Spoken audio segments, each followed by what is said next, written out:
Oke, teman-teman, bertemu lagi dengan saya Pak Ed di ruang virtual statistik itu. Pada sesi sebelumnya kita sudah membahas salah satu karakteristik data yakni tentang ukuran pemusatan data. Sesi keempat perkuliahan statistik bisnis kali ini kita akan melanjutkan dengan karakteristik data berikutnya yakni ukuran penyebaran data. Yuk tetap jaga fokus belajarnya ya agar lebih bermakna ya statistik ini. Nah, ukuran penyebaran data merupakan suatu ukuran baik parameter ataupun statistik untuk mengetahui seberapa besar penyimpangan data dengan nilai rata-rata hitungnya.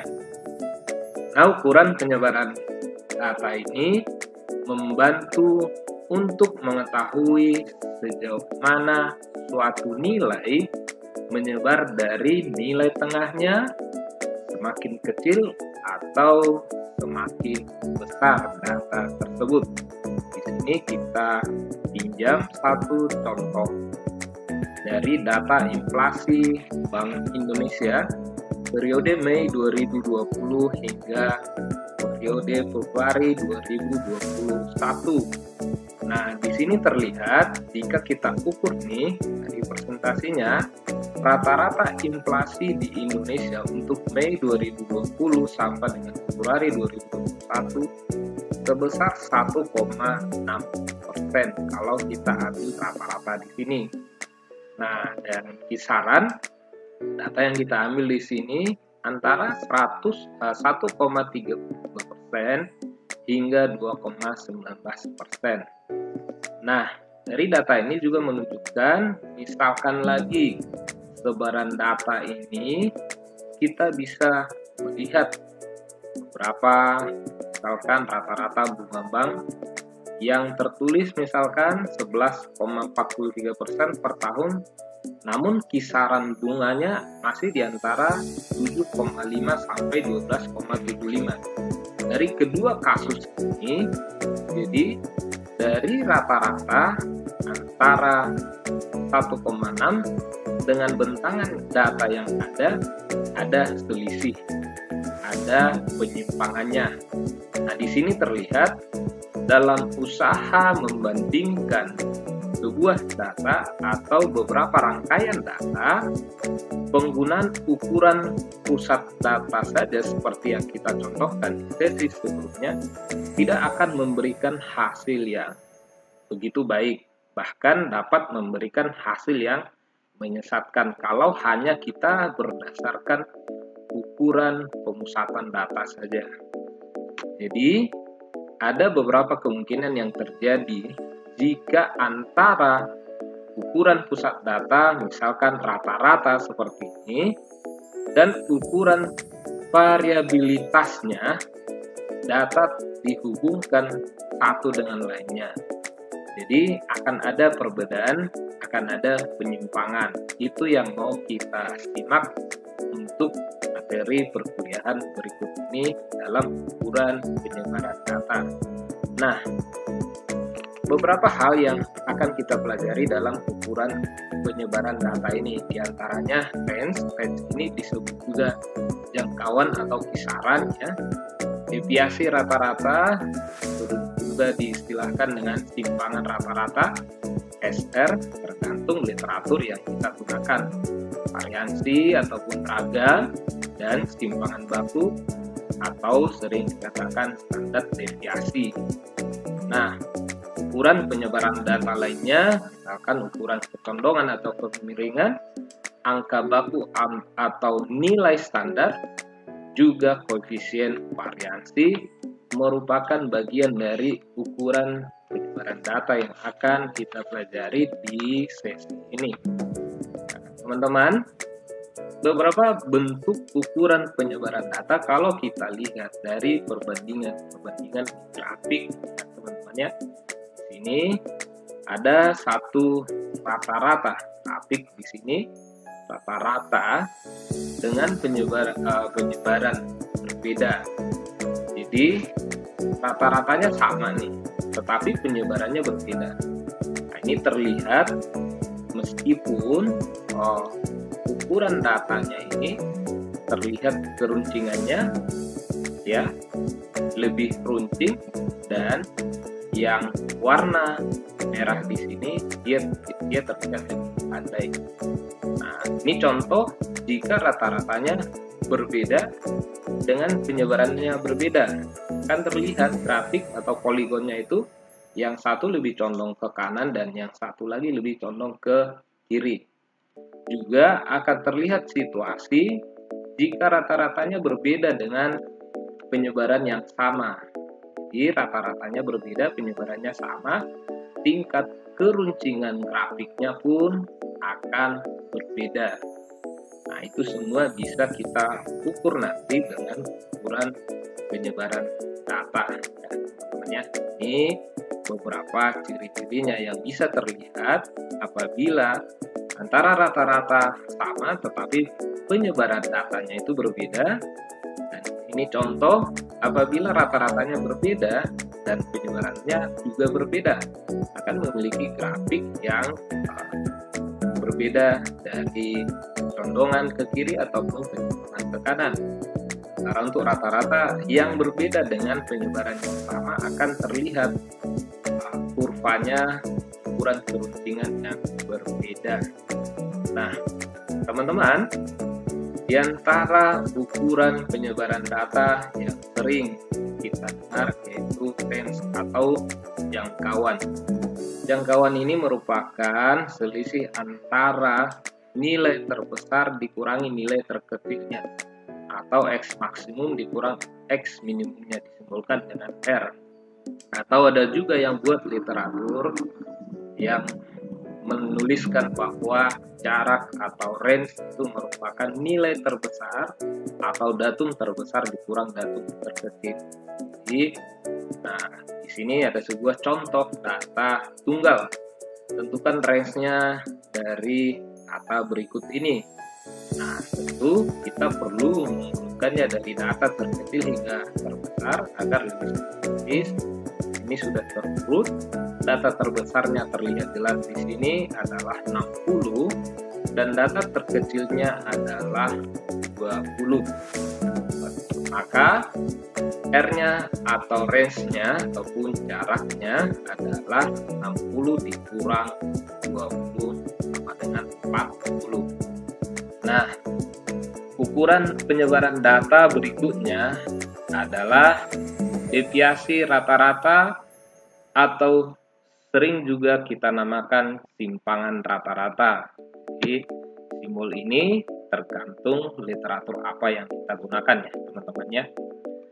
Didefinisikan simpangan rata-rata itu merupakan rata-rata hitung dari nilai mutlak deviasi antara nilai data pengamatan dengan rata-rata hitungnya.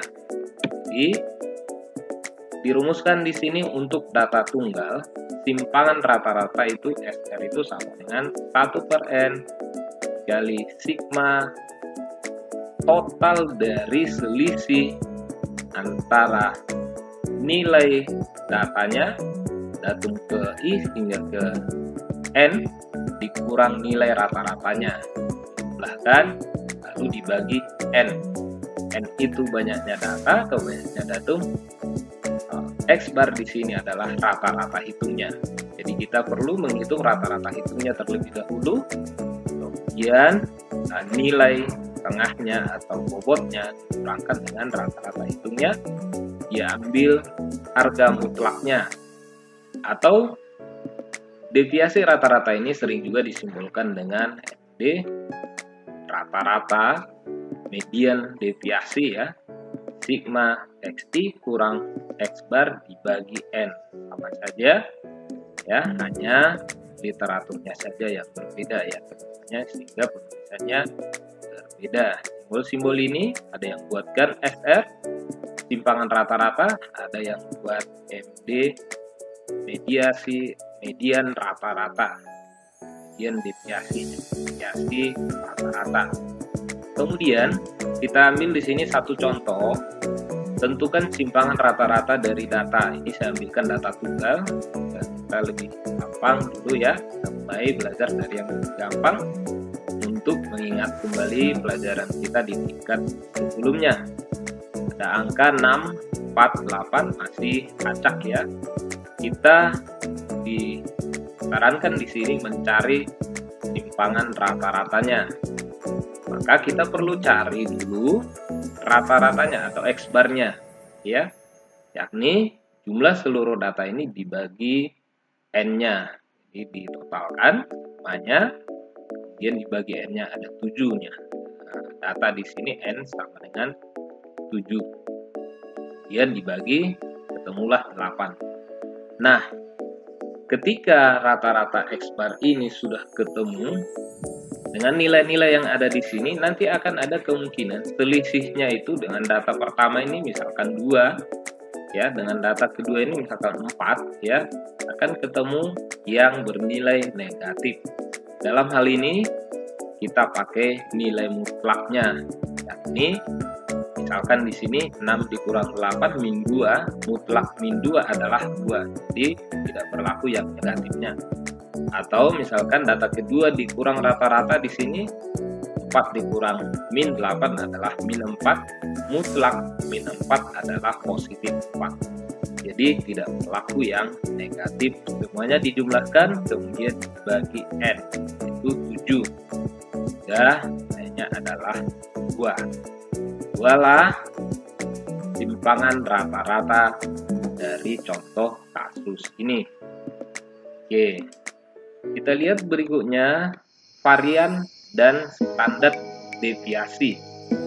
Varian sering juga dinamakan dengan ragam, merupakan rata-rata hitung dari deviasi kuadrat setiap data terhadap rata-rata hitungnya. Sedangkan standar deviasi itu merupakan akar kuadrat dari varian, ya.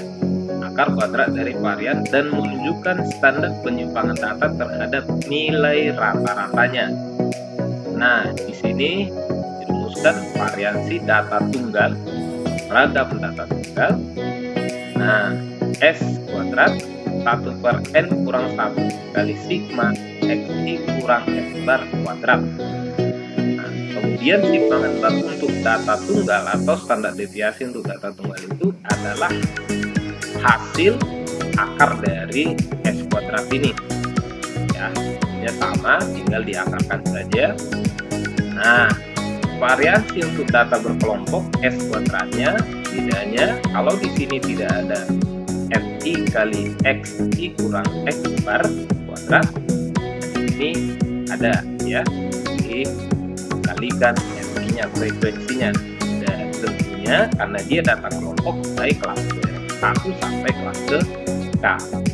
Demikian juga untuk simpangan baku data berkelompok ini, tinggal diakarkan. Kalau dari variansinya S kuadrat ini simbolkan dengan S akar dari S kuadrat. Oke. Untuk dirinya di sini, kalau ini dia ada FI-nya kalikan dengan X kurang X bar kuadrat. Data tunggal dia tidak ada.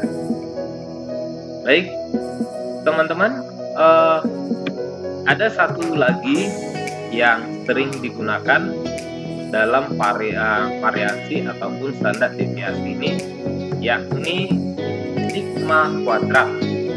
Sigma kuadrat ini digunakan untuk menghitung data yang diambil dari populasinya. Kalau tadi yang pertama itu dia digunakan untuk menghitung data sampel, ya juga S kuadrat yang data tunggal ataupun S kuadrat data berkelompok. Variansi data tunggal dan variansi data kelompok ini diambil dari data sampel, sedangkan sigma kuadrat ini diambil dari data populasi. Ini N di sini menunjukkan data populasi. Namun, pada kenyataannya kita jarang bertemu atau memiliki data yang populasi, sehingga sigma kuadrat yang paling sering kita cari adalah dengan menggunakan data sampel. Jadi pada prakteknya yang kita hitung adalah ragam ataupun timpangan baku dari data sampel ini, karena data populasi itu jarang kita ketemu, pun ada keadaan tertentu yang kita nanti mendapatkan data populasi. Jadi mohon diperhatikan nanti saat penggunaannya antara data sampel ini dengan data populasi. Nah, kita lihat di sini contohnya sebuah data di sini merupakan data keuntungan 100 perusahaan di Bursa Efek Indonesia tahun 2020 maksud saya. Hitunglah range timpangan rata-rata, SR, varian dan standar deviasi dari data tersebut. Nah, dari kelas yang ada di sini, interval kelasnya, kita lihat di sini frekuensinya dan kita ambil totalnya. Untuk mencari range, karena ini data berkelompok, kita menggunakan batas atas kelas terakhir dikurang batas bawah kelas pertama, yakni 59 dikurang 0, sehingga ketemulah range-nya di sini 59.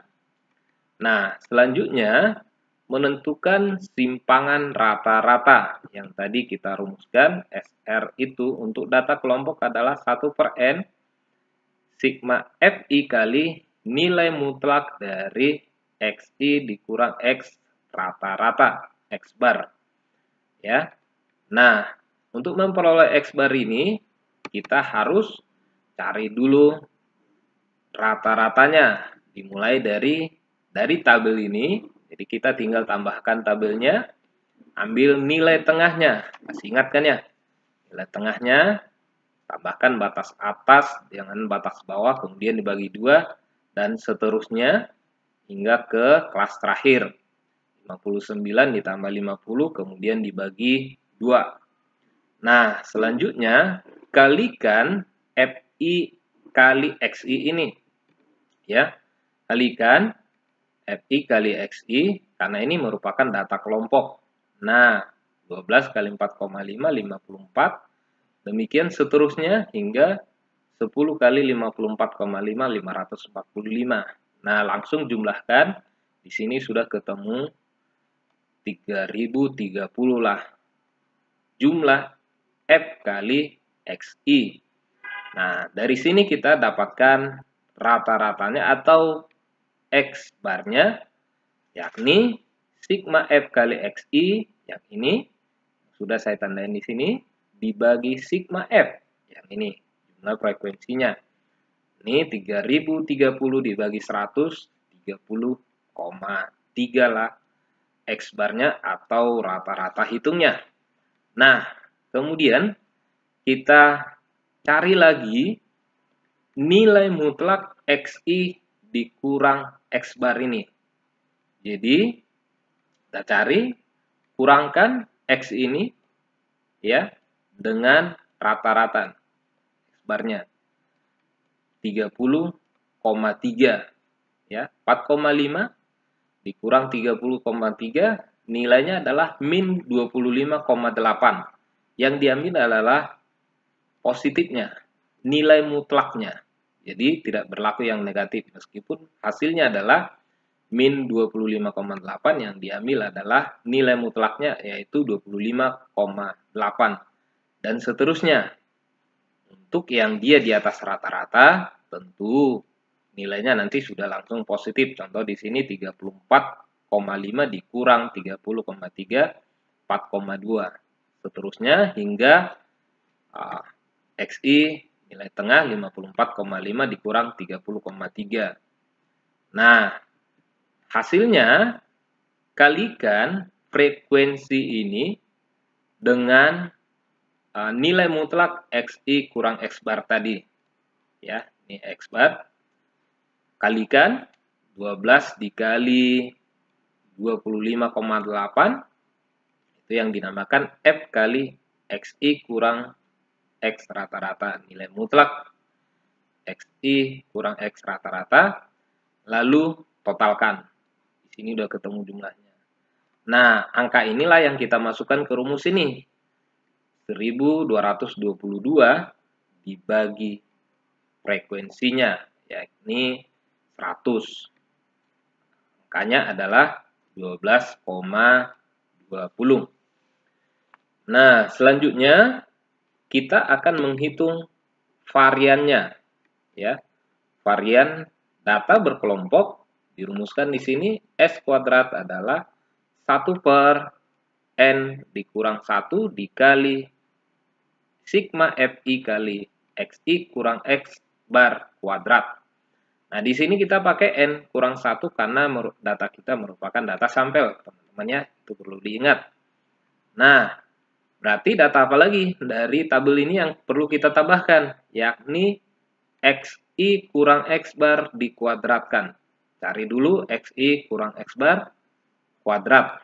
Nah, tadi di sini sudah ketemu Xi kurang X bar, ya, nilai tengah dikurang nilai rata-rata dikuadratkan. Berarti 25 kurang 25,8 dikuadratkan. 165, demikian selanjutnya. 5,8, 4,2 dikuadratkan sampai kelas terakhir. Lalu dijumlahkan. Dikalikan ke frekuensinya. 12 dikali Xi kurang X rata-rata, nilainya ditaruh di sini. Ini 12 kali 665,64, 7.987. Nah, ini yang dijumlahkan. Nah, ini yang dinamakan sigma Fi kali X kurang Xi kuadrat. Jadi kamu nanti silakan pakai alat bantu saja, kalkulator, ataupun pakai Excel ya, teman-temannya, biar lebih cepat. Nah, apa itu S kuadratnya? Masukkan nilainya tadi, karena tadi N-nya adalah 100, dikurang 1, 99. Kita menggunakan data sampel. Total dari F kali X kurang X rata-rata kuadrat adalah 21.236 dibagi 99, yakni 214,5051. Itulah varian dari data ini. Nah, standar deviasi yang kita gunakan adalah S akar dari variannya. Nah, ini sebenarnya langsung kita akarkan saja nilai dari varian ini.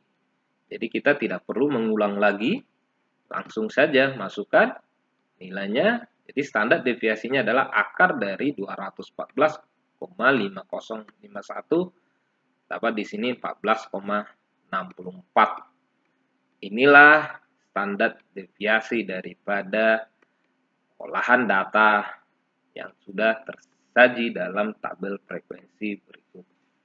Nah, kira-kira seperti itu teman-teman untuk ukuran penyebaran data hingga menentukan standar deviasi. Kita sudah contohkan data berkelompok di sini. Demikian dulu untuk sesi ini. Tentunya ini masih berlanjut lagi ukuran penyebaran data sesi berikutnya. Terima kasih, tetap semangat kuliahnya. Sampai ketemu di perkuliahan berikutnya.